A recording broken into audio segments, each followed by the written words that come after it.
Gunfire inside of a hospital. Police say a man shot two co-workers. One of them is dead. The hospital on lockdown for hours. An intense manhunt and an arrest just a short time ago. Eyewitness News reporter Anthony Carlo in the newsroom following these breaking details. Anthony, what do we know? Well, Mike Sade, this was a disturbing day for hospital staff who dedicate their lives to tending to the ill and the injured, sometimes even patients injured by gun violence. Today, it was hospital staff who became the victims of that very crime. But the shooter is now in custody and being brought back to Delaware to face charges for a heinous act.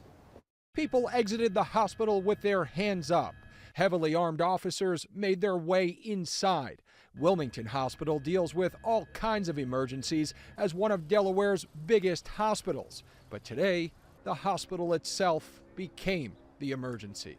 I have a report of a shooting in the basement of the Wilmington Hospital. I was in the emergency room, and you could hear the shots go off. One shot in the neck, one in the upper body. The two victims, hospital employees, shot by one of their own co-workers, according to what sources tell ABC News.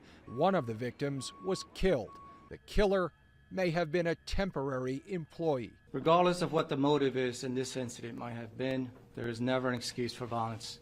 And there is never an excuse for gun violence. Wilmington Hospital temporarily went on lockdown when the double shooting happened.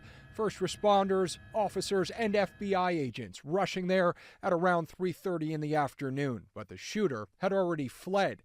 Authorities engaged in an hours-long manhunt to find the gunman. And they found him about 29 miles away in Philadelphia.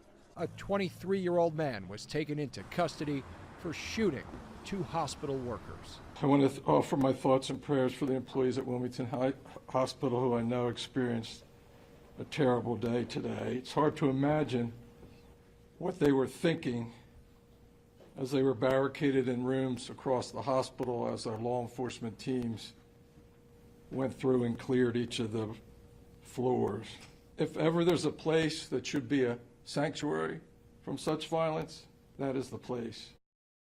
And unfortunately, that was not the case today. The 23-year-old man taken into custody has yet to be identified by authorities, but he is awaiting charges and extradition to Delaware. Authorities are looking to determine what motivated him to carry out violence against other staff members in his own workplace. Again, one hospital worker is dead tonight, another's condition unclear.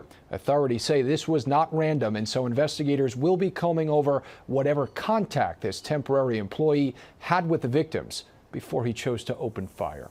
In the newsroom, Anthony Carlo, Channel 7 Eyewitness News.